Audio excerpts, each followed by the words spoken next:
Welcome to the Privacy Report. Today, we are diving deep into something kind of invisible, but absolutely fundamental to the internet. The domain name system, DNS. Exactly, DNS. Most people probably never think about it, right? It just works in the background. It does. It's like the internet's phone book. Essential. But here's the kicker, and this is what we really want to unpack today. Even if you think you're being super careful online, using HTTPS, maybe even a VPN, this simple system, this phone book, it leaks a detailed record of basically every single website you visit. That's a huge blind spot for a lot of people. You focus on encrypting the message, but not the address on the envelope, so to speak. Right. So our mission today, for you listening, is pretty straightforward. Understand how DNS works, why the old way is such a privacy risk, a really big one, and crucially, what you can actually do about it. Yeah, practical steps. Exactly. Practical, often low-cost ways to secure this layer. It's genuinely one of the best privacy wins you can get right now. Okay, perfect. And just quickly, before we really get into the mechanics, if you want detailed notes on this stuff, actionable steps sent to your email, you can subscribe to our newsletter over at theprivacyreport.net. Definitely worth doing. Okay, so let's unpack this system, DNS. Let's get into the nuts and bolts for a sec, because knowing how it works shows you where the risk is. Sure. So I type a web address, like theprivacyreport.net, into my browser. My computer can't use those letters, can it? Nope. It needs numbers. Right. An IP address, that's the actual location marker for the server hosting the site on the internet. And DNS is the translator. It's the translator. Happens incredibly fast, like milliseconds usually. We can break it down maybe 4 quick steps. Yeah, let's do it. Okay, 1, you type the name, the URL. Right. 2, your device sends a query, a question basically, to what's called a DNS resolver. And for most people, this is key. That resolver is automatically assigned by their internet service provider, their ISP. So right away, the first place my request goes is the company I pay for internet access. Precisely. Step 3, that resolver takes the name you typed and looks up the corresponding IP address. Yeah. It checks its own records or asks other servers in this huge global system. Okay. And 4, once it finds the number, the IP address, it sends it back to your device. Then your browser can make the connection. It sounds so smooth. But, we all see that little lock icon now, the HTTPS thing. Yeah, that's important. So if my connection to the website itself is encrypted, why is that initial DNS lookup still a problem? Why isn't that encrypted too? And that is the absolute crux of it. HTTPS secures the conversation you have with the website after you connect. Okay. But the traditional DNS query, that initial lookup, it's sent unencrypted. Just plain text. Plain text. Seriously? Seriously. That's why we use the analogy. It's like shouting the name of the book you want across the library. Oh, right. I remember that one. Yeah. You get the book, you go to a corner, you read it privately. That's the encrypted HTTPS part. But everyone in the library heard which book you asked for. That title you shouted out. That's the DNS query. That's the metadata risk. Okay, so this is where it gets, really interesting. Who's listening in that library? You mentioned the ISP. That seems obvious. But why is their logging so, dangerous? Good question. Because your ISP isn't just some random listener.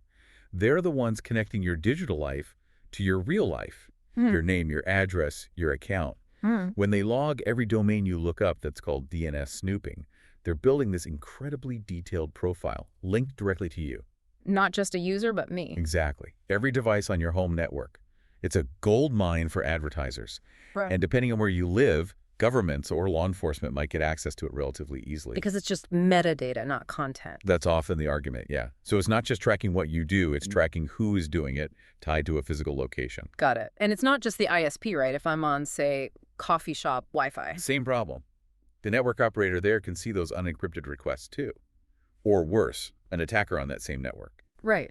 And you mentioned it's not just passive listening, people logging stuff. There are active attacks too. Definitely. Because it's unencrypted, it's vulnerable. Can you break down the main threats? We hear terms like DNS hijacking and DNS spoofing. Are they the same thing?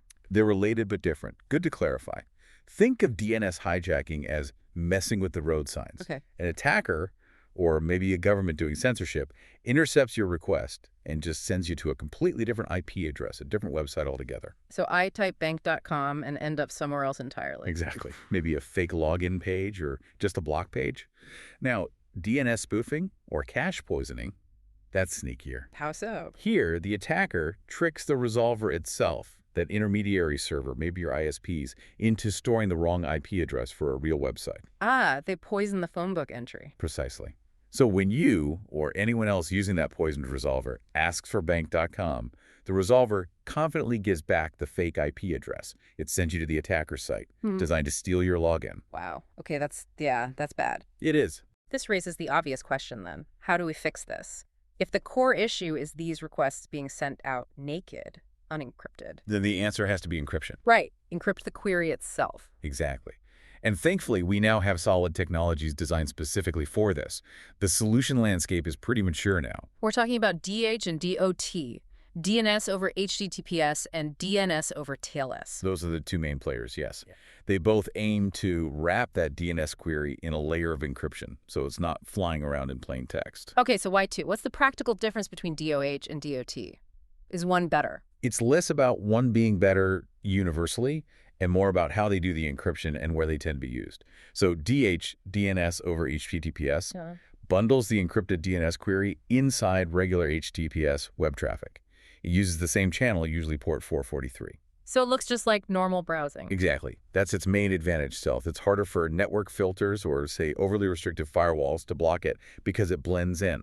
That's why browsers like Firefox and Chrome were early adopters. Makes sense. Helps bypass local snooping or blocking. What about DOT? DOT, DNS over TLS, also uses strong TLS encryption, same as HTTPS, but it gives DNS its own dedicated secure channel, usually port 853. A separate lane just for DNS. Right.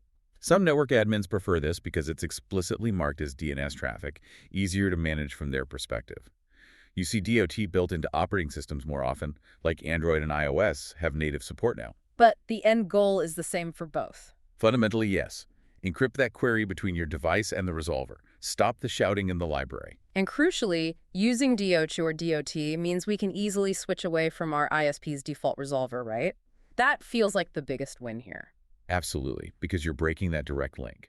The entity seeing your DNS queries is no longer the same entity that knows your name and street address. That connection is severed. Or at least significantly distanced. And you've got great choices now for alternative resolvers, ones that are explicitly privacy-focused. Like who? What are the main ones people look at? Well, there's Cloudflare's 1.1.1.1, very popular, known for speed, and they have a strong public commitment not to log your IP address long-term. Okay. Then there's Quad 9, which uses the address 9.9.9.9. They're run by a nonprofit foundation. Oh, interesting. Nonprofit. Yeah, and a bonus with Quad 9 is they actively block domains known to host malware or phishing sites.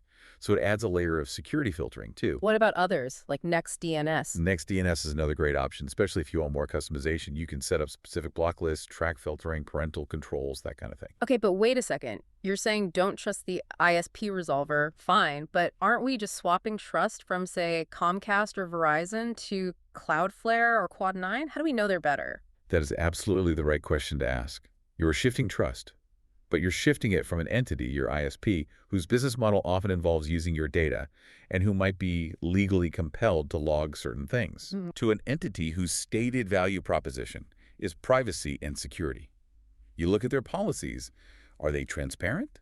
Do they publish audits or transparency reports? What's their logging policy, really? So, read the fine print. Yes. And consider their structure. A nonprofit like Quad 9 has fundamentally different incentives than a publicly traded ISP. The key benefit remains breaking that direct ISP link to your identity. That makes sense. It's about informed trust and changing the default risk profile. And for people who want, like, ultimate control, the DIY route? Yeah. For the more technically inclined, you can definitely run your own recursive DNS resolver right in your home. Like using a Pi-hole. Exactly. Pi-hole is super popular. You run it on a little Raspberry Pi computer. Oh. Similar.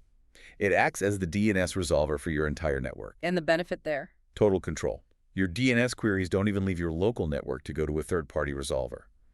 Pi-hole also famously blocks ads and trackers network-wide, which is a huge bonus for many. You could also use software like Unbound for a pure recursive resolver setup. So it keeps everything internal. Maximum privacy, but needs a bit more setup. Precisely.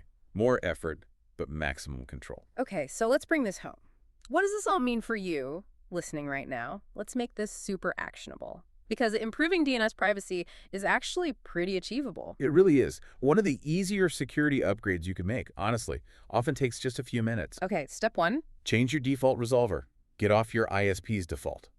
Switch to one of the trusted third parties like 1.1.1.1 or 9.9.9.9. And you can do this where? On your computer, your phone. Both. You can change it device by device, easy on phones and computers in the network settings. Or even better for covering everything, change it in your home router settings. Then every device connecting through that router is protected. Right, router level protects everything. Okay, Right. step 2. Enable DOH or DOT. Just changing the resolver address isn't enough. You need to turn on the encryption. Go into your browser settings, look under Security or Network, and turn on Secure DNS or DOH. On your phone, Android and iOS have this now, find the private DNS setting and enable it, usually pointing it to the DOT address of your chosen provider. So change the destination and encrypt the journey there. Perfect summary. And third step, You mentioned this. Review the provider's policies. yes. Don't just pick one blindly. Spend 5 minutes looking at their privacy policy. What does they log? For how long? Do they publish transparency reports about government requests? And critically, check their jurisdiction. Where is the company based? Why does jurisdiction matter so much? Because the laws of that country dictate how they have to handle your data, what access governments might have. A provider based in a country with strong privacy laws, like Switzerland maybe, offers different legal protections than one based elsewhere. It's part of the trust calculation. Got it. Location matters for legal protection, but we need to set expectations, right? You said this isn't a silver bullet. Absolutely not. It's crucial to understand the limits. Okay, like what does encrypted DNS not protect you from? Well, even with DOH or DOT encrypting the domain name lookup, your ISP can still see the IP address you ultimately connect to.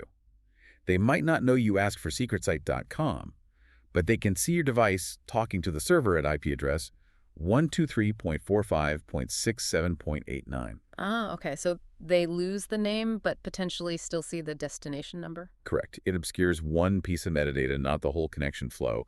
And of course, once you arrive at the website, Yeah. DNS protection does nothing about website trackers, cookies, browser fingerprinting, ads following you around.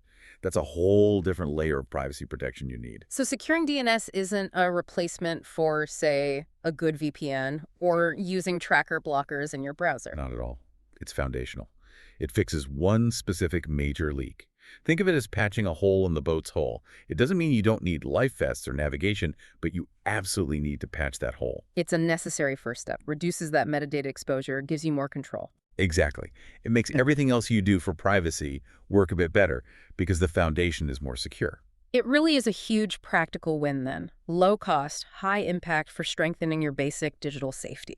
This invisible DNS layer, often ignored, Massively important. securing it makes a real difference. Yeah, and maybe the final thought to leave you with, the kind of provocative idea, is just to think about the power shift. Your browsing history, what you look up online, used to be much more ephemeral, maybe just between you and your screen.